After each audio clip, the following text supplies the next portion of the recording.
Imagine sitting by a campfire on a quiet night, and someone leans in and says, "Did you know there was once a people who stood up to the greatest empire in history and chose to die free rather than live on their knees?" Well, that's the story we're about to tell.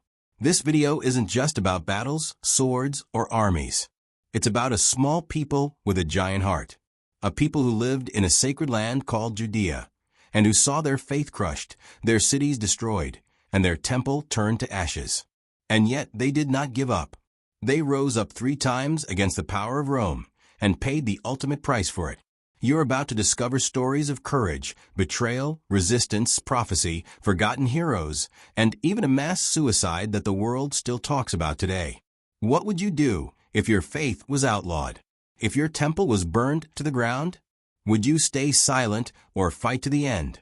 In today's documentary, you'll learn what truly happened between the years 66 and 136 AD, during the so-called Jewish-Roman Wars, epic conflicts that changed the history of the Middle East, and whose impact still echoes whenever we hear names like Jerusalem or Palestine.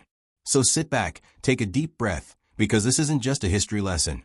It's a journey into a time when faith challenged an empire, and the soul of a people refused to be erased. Shall we begin? 1. Judea before the storm. Prosperity, tensions, and the spark of rebellion. In the early years of the 1st century AD, Judea seemed to flourish under Roman rule. Paved roads connected bustling cities, markets overflowed with activity, and the Temple of Jerusalem, rebuilt by Herod with imported marble and gilded columns, gleamed as a symbol of Jewish faith and imperial grandeur. To many, it was a time of stability. But behind the prosperous facade, an invisible tension was building, like smoke gathering before the blaze. The Romans saw Judea as a strategic province, a bridge between Egypt and Syria, with both logistical and symbolic value. But for the Jews, Roman domination was a burden. Heavy taxation drained the local economy. The priestly elite, co-opted by Rome, lived in luxury, while the common people sank deeper into poverty. Decisions regarding the temple, the heart of Jewish faith, no longer came from Jerusalem, but from Rome. The high priest, once chosen among the wisest, was now appointed by Roman governors.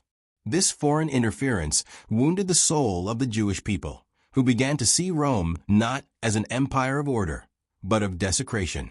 Meanwhile, resistance groups were forming in the shadows. The Pharisees preached the preservation of faith under occupation. The Essenes withdrew into the desert, rejecting the corruption of the world. But it was among the zealots, fierce defenders of freedom, that hatred toward the empire ignited. They rejected foreign domination in all forms. Any Jew who cooperated with Rome was branded a traitor. The spark that would transform resentment into war was lit when the Roman procurator Gessius Florus, known for his brutality and corruption, looted 17 talents from the treasury of the temple in Jerusalem, the equivalent of millions in today's currency. When the people protested, Florus responded with public executions. It was more than an economic attack. It was a direct insult to the Jewish faith. The silence of Roman authorities in Rome was seen as complicity. The people no longer believed in diplomacy. And so, in 66 AD, Jerusalem erupted. Roman troops were ambushed. Control of the city changed hands. For the first time in centuries, the Jews dared to dream of independence. But the cost would be unimaginable. What followed was the greatest rebellion ever waged against Rome, a conflict that would not only destroy cities and lives, but would forever reshape the geography, the faith, and the identity of an entire people. The stage was set. From here, we dive into the fury of the first Jewish revolt, a cry for freedom that Rome would answer with iron and fire. Before we dive into the second topic, I want to ask you a quick favor. Take a moment to check if you're already subscribed to the channel. That's super important, because in the upcoming videos, we'll be bringing a series of amazing content that will help you deeply understand the Roman Empire. 2. The First Jewish Revolt, 66 to 73 AD, from Jerusalem to the tragedy of Masada. When the revolt broke out in 66 AD, Judea ceased to be a submissive province and became a boiling battlefield. Fueled by decades of accumulated hatred, The Zealots and other rebel factions attacked Roman garrisons, seized weapons, and in a bold offensive, expelled the legionaries from Jerusalem. For the first time, Rome was challenged by a people who saw themselves as small, yet driven by a force greater than legions: faith and freedom. Rome's response came swiftly. Emperor Nero, increasingly unpopular and unstable, needed a military victory to reassert his authority. He entrusted the mission to the seasoned general Vespasian, who advanced from the north with his legions, accompanied by his son Titus. Meanwhile, the Jews experienced a fleeting illusion of autonomy, celebrating the restoration of the temple and Jewish institutions. But the city was deeply divided. Within Jerusalem, there was no unity, only rivalries, internal disputes, and a thirst for power among factions. Though armed, the people were vulnerable due to their own disorder.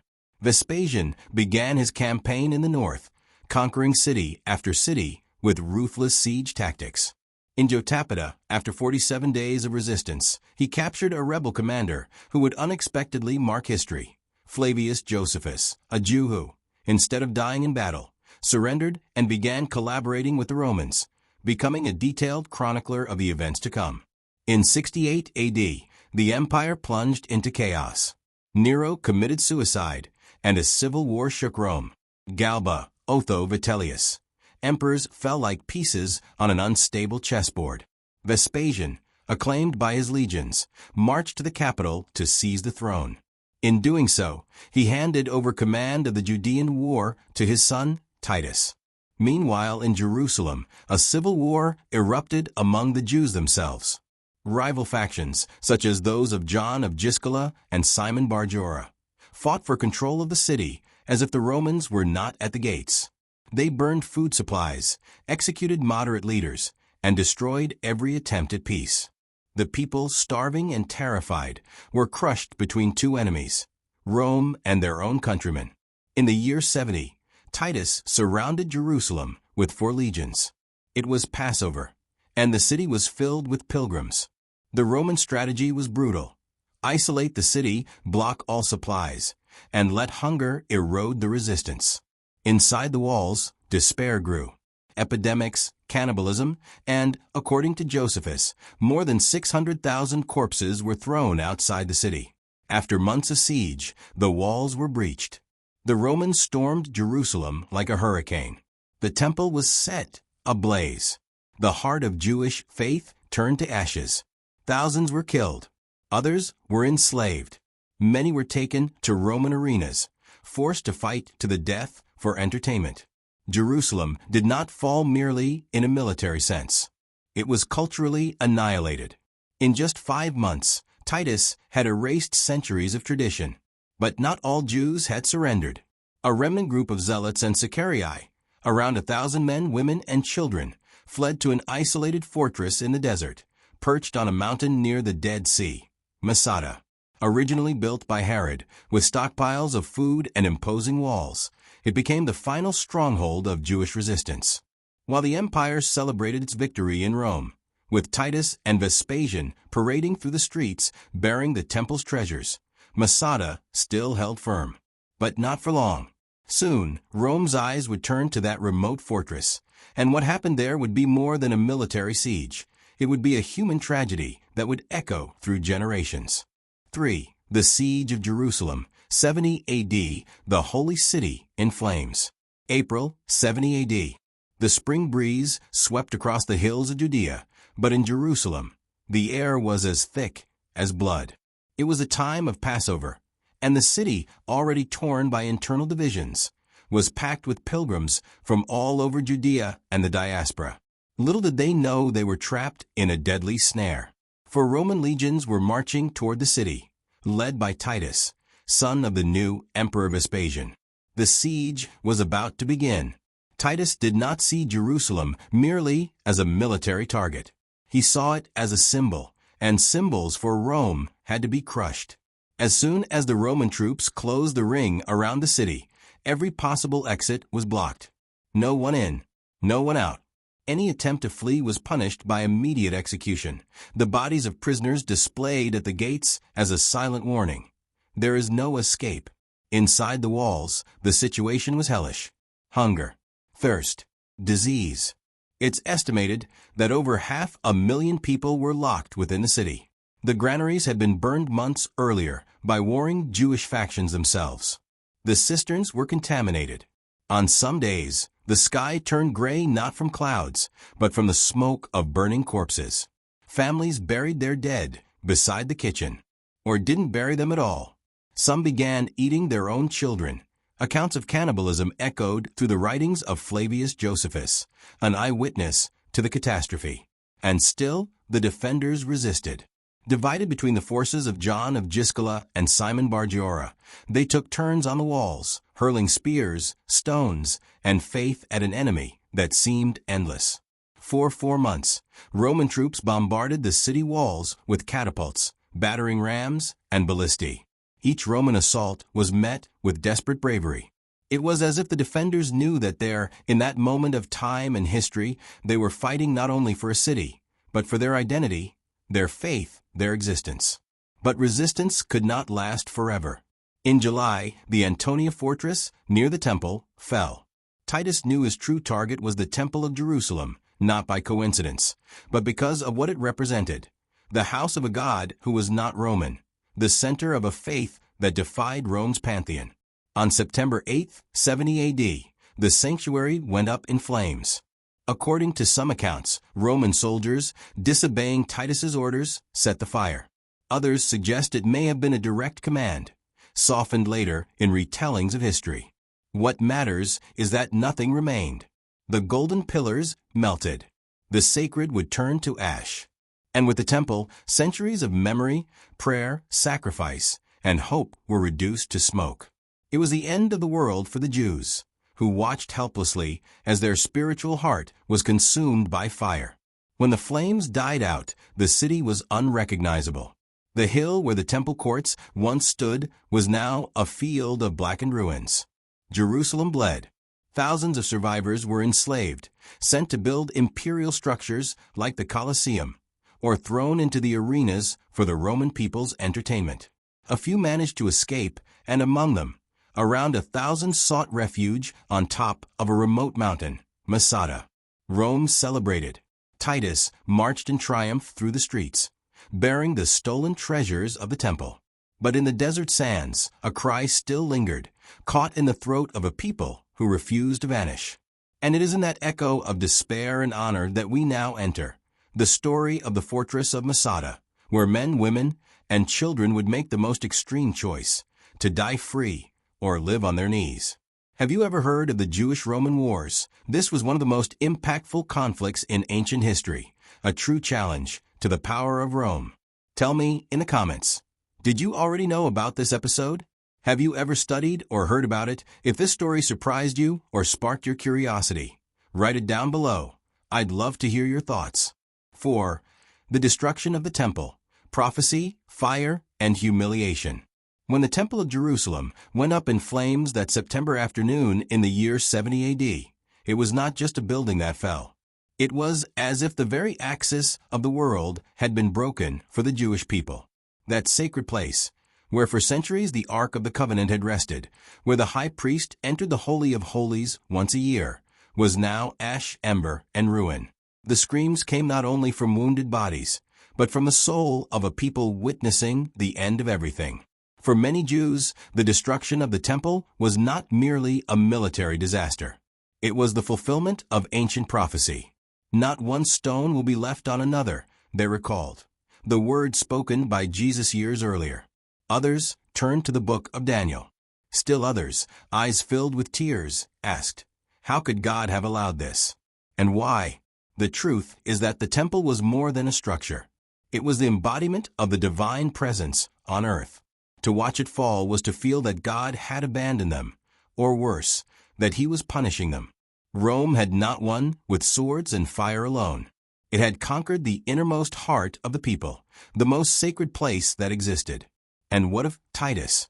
According to some sources, he tried to preserve the temple. But doubt lingers.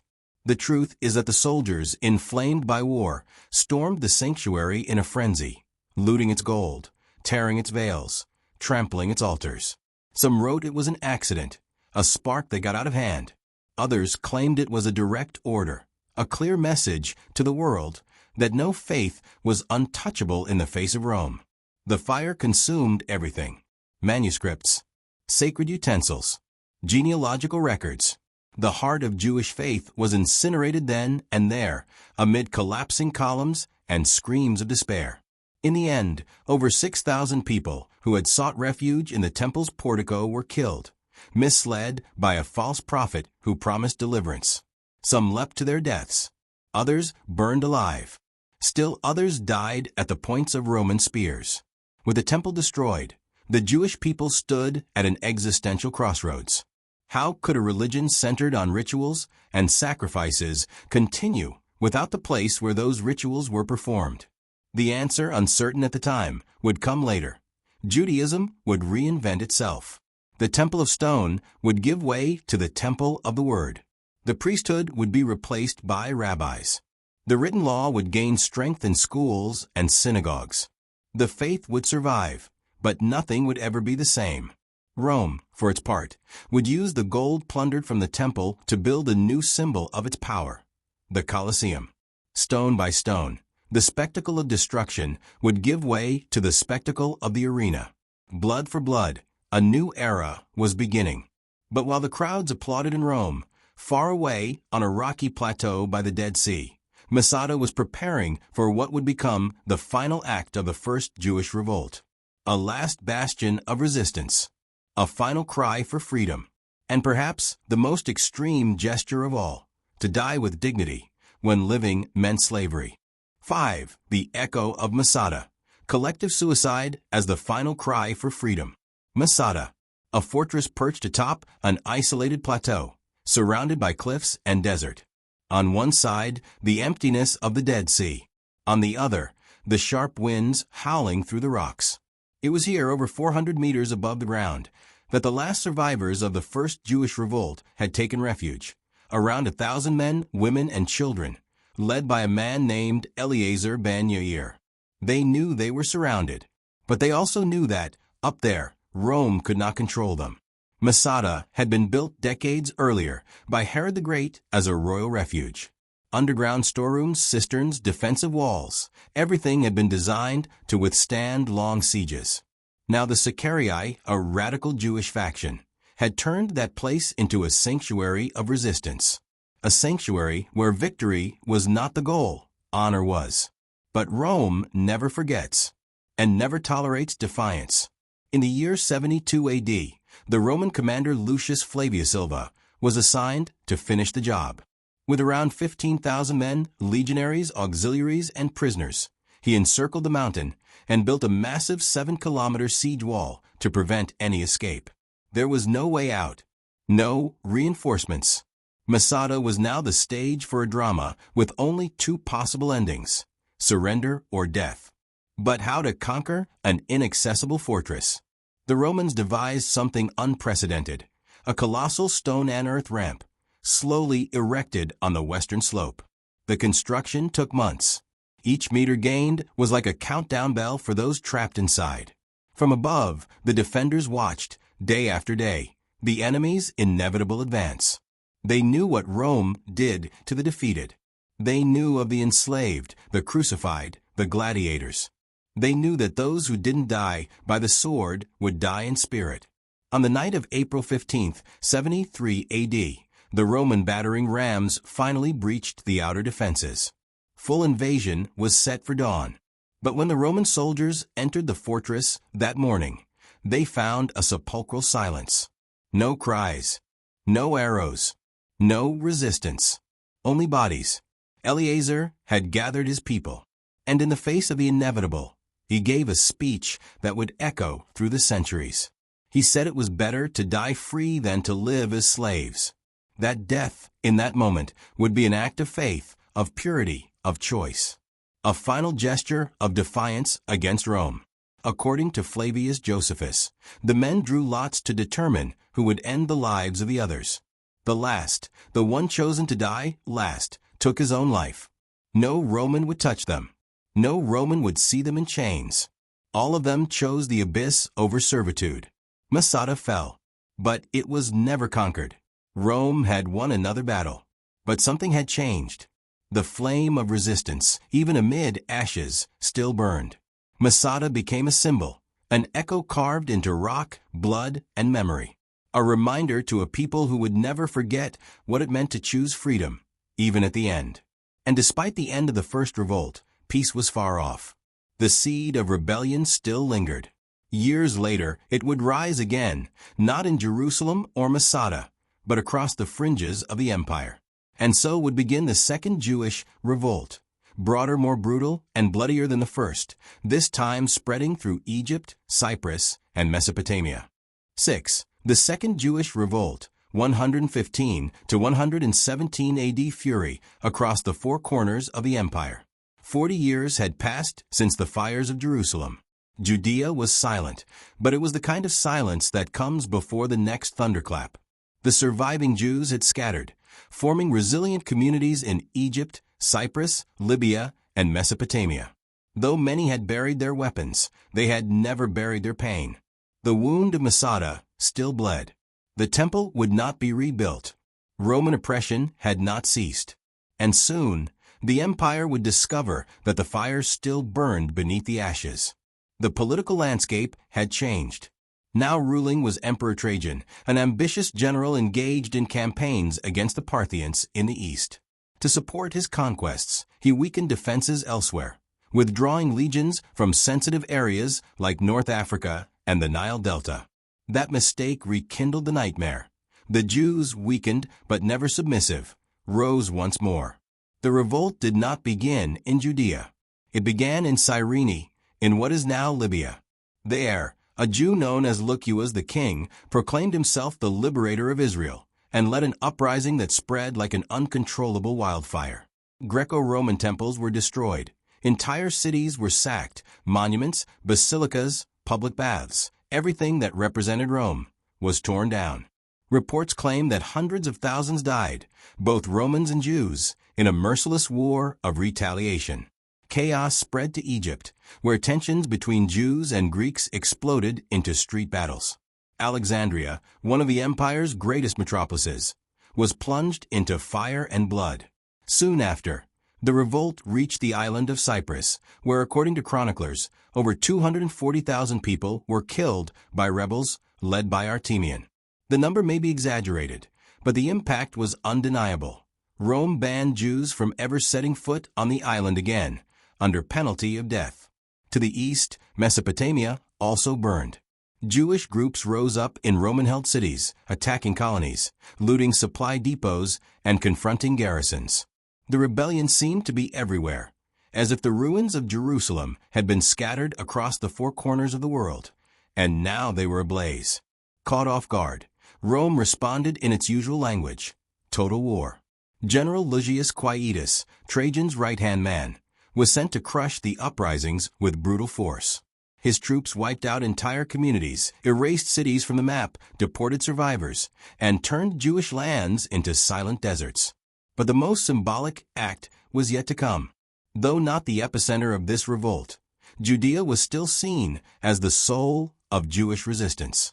And so, at the end of the campaigns, Lucius Quietus and Quintus Marcius Turbo returned to the region, laid siege to cities like Lod, where two rebel brothers, Julian and Pappus, held out, and finished what Titus had started decades earlier. The two leaders were executed, their bodies displayed, the survivors silenced. The message was clear: Rome would no longer tolerate messiahs. By the end of 117 AD, with Trajan's death, his successor Hadrian inherited the throne and the immense task of rebuilding regions devastated by rebellion. But the new emperor didn't just want to rebuild buildings. He wanted to rewrite the geography, the faith, and the identity of that defiant people. And so 13 years later, he would make a fatal mistake, transforming Jerusalem into a Roman city, banning circumcision, and erecting a temple to Jupiter on the most sacred site of Jewish tradition. What he did not know was that this act would awaken the greatest and most intense revolt Rome would ever face in all of Jewish history: the Bar Kokhba Revolt. 7. Bar Kokhba, the warrior messiah and Judea's last hope. The year was 132 AD. Rome believed Judea was finally pacified. Ruins, exiles, land confiscation, taxes on faith, all of it should have broken the soul of the Jewish people. But once again, the empire underestimated the power of memory and of hope. By attempting to erase Jerusalem from the map, Emperor Hadrian reignited a dormant flame. And this time, the people would not just raise an army, they would raise a Messiah. His name was Simon Bar Kokhba, but the people soon renamed him Bar Kokhba, son of the star, a direct reference to the messianic prophecy in Numbers 24. A star shall come out of Jacob. He wasn't just another rebel leader. Bar Kokhba was charismatic, strategic, ruthless. He had popular support, military knowledge, and, most importantly, the endorsement of a sacred figure. Rabbi Akiva, one of the greatest religious authorities of the time, publicly declared that Bar Kokhba was the promised Messiah. Judea was reborn. In secret tunnels, hideouts, and fortresses were built throughout the region. Weapons were stockpiled. Cities were prepared for resistance. When the revolt finally erupted, it was swift, coordinated, and devastating. Roman garrisons were slaughtered. Troops were ambushed. The rebels, using guerrilla tactics, retook much of Judea. The impossible had happened. Israel was free again. For nearly 2 years, the territory under Bar Kokhba's control functioned as an independent state. Coins were minted bearing inscriptions like Liberation of Jerusalem and Redemption of Israel. Hope was real. The temple, though in ruins, became once again the spiritual center. Synagogues were filled. Pilgrims returned. And this time, faith was armed to the teeth. But Rome does not bow. Rome avenges. Enraged and alarmed, Hadrian dispatched the finest of his military arsenal. It's estimated that over 60,000 soldiers were mobilized, including elite legions like the Exfratensis, 3 Gallica, and 12 Fulminata. The campaign was led by the relentless General Sextus Julius Severus, who had already crushed rebellions in other parts of the empire. Rome's strategy was surgical: cut off supplies, isolate cities, demoralize through starvation. The rebel army fought valiantly, but began to crumble under the prolonged siege. The war dragged on for more than 2 years, marked by ambushes, executions, and a psychological siege that slowly eroded the structure of the Jewish state. In 135 AD, the Romans besieged the fortress of Betar, where Bar Kokhba had gathered his forces. The elite of the resistance was there: soldiers, civilians, rabbis, mothers with children. The battle was brutal. The resistance ferocious. But it was unwinnable. After weeks of fighting, Betar fell. And with it, Bar Kokhba fell, killed in combat. His body was left for the vultures. His name, once shining like a star, was cursed by rabbis who, now regretful, said he was not the Messiah. He was a deceiver. The revolt was crushed with extreme cruelty. Hundreds of thousands of Jews were killed. The survivors were sold into slavery or deported. Jewish villages were razed. Judea was devastated. The Hebrew language was banned. Circumcision criminalized. It was more than punishment. It was an attempt to annihilate a culture, an identity, a memory. But Rome went further. Hadrian renamed Jerusalem as Aelia Capitolina and banned Jews from entering it. He renamed Judea as Syria Palestina, a direct reference to the ancient Jewish enemies, the Philistines. It was the final blow. If they could not kill the body, they would kill the name. The Bar Kokhba rebellion was the last major Jewish attempt to reclaim their land by force. And though it ended in tragedy, it left behind a legacy that would echo for millennia. Because Bar Kokhba, despite his fall, planted in the heart of a people the idea that faith cannot be destroyed by swords. And it was from that final act, and Rome's geographic revenge, that the name Palestine would emerge, a political and cultural symbol that would transform the entire history of the Middle East. Now let's move on to the next topic. But first, I noticed you haven't hit the like button yet. That's super important because it helps YouTube keep recommending our videos to you, so we can keep bringing you content that really adds value to us. So go ahead and give us that like. It's free and makes all the difference. Thank you. 8. The creation of Palestine, Rome's revenge, and the end of an era. When the screams fell silent at Betar in 135 AD, and the blood dried on the walls of that last fortress, the Roman Empire declared the Jewish resistance crushed. But Rome wanted more than military victory. Rome wanted to erase memory itself. And so, in what may have been one of the most symbolic and deliberate acts of revenge in all antiquity, Emperor Hadrian erased the name Judea from the map. That land where kings like David and Solomon once reigned, where the temple had stood and the scriptures were written, was renamed Syria Palestina. This was no accident. Hadrian chose a name steeped in meaning. Palestina referred to the ancient Philistines, the historical enemies of the Jewish people. It was a provocation, a wound opened intentionally, an attempt to sever the bond between a people and their land. From that point on, Jerusalem became Aelia Capitolina, a Roman city dedicated to Jupiter, and Jews were forbidden from even setting foot among its ruins. But what Rome tried to erase, memory preserved. With the destruction of the temple, the extinction of the priesthood, and the exile of the people, Judaism was forced to transform. What was once a religion of the temple became a religion of the word. The Talmud replaced sacrifices. Rabbis replaced priests. And exile, though cruel, preserved the identity of a people who, even scattered across the four corners of the earth, never forgot where it all began. Rome, in turn, was never the same. Despite its total victory, the cost of the rebellion was enormous. 3 entire legions were lost. Whole provinces were devastated.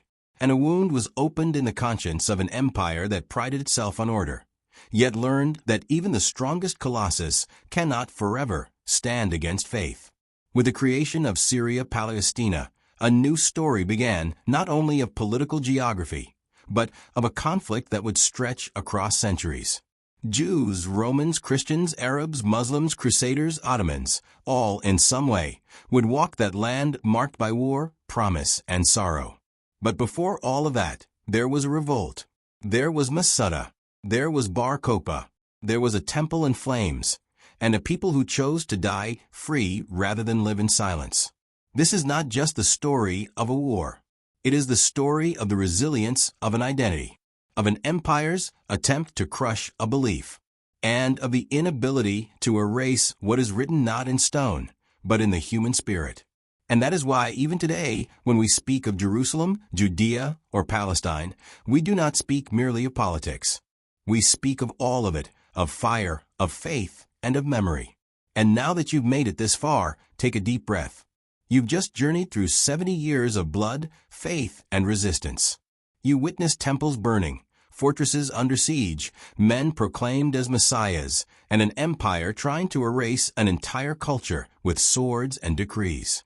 But even in the face of destruction, what remained wasn't just ruins, it was memory. The Jewish-Roman wars aren't just some forgotten chapter in an old history book. They are a raw portrait of a people who, even without an army, even without a temple, never gave up their identity. And Rome, with all its might, could never destroy what was carved not in stone, but in the spirit. And maybe that's why, even today, when we hear words like Jerusalem, Judea, or Palestine, something stirs inside us. Because we're not just talking about politics or geography.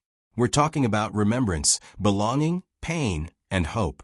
If this story moved you in any way, don't leave in silence. Hit that like button, subscribe to the channel, and turn on the bell. Because here, we bring back the stories the world tried to bury. And share this video with someone who you know will feel chills just like you did. Thank you for watching until the end. And remember, those who forget the past lose the right to write the future.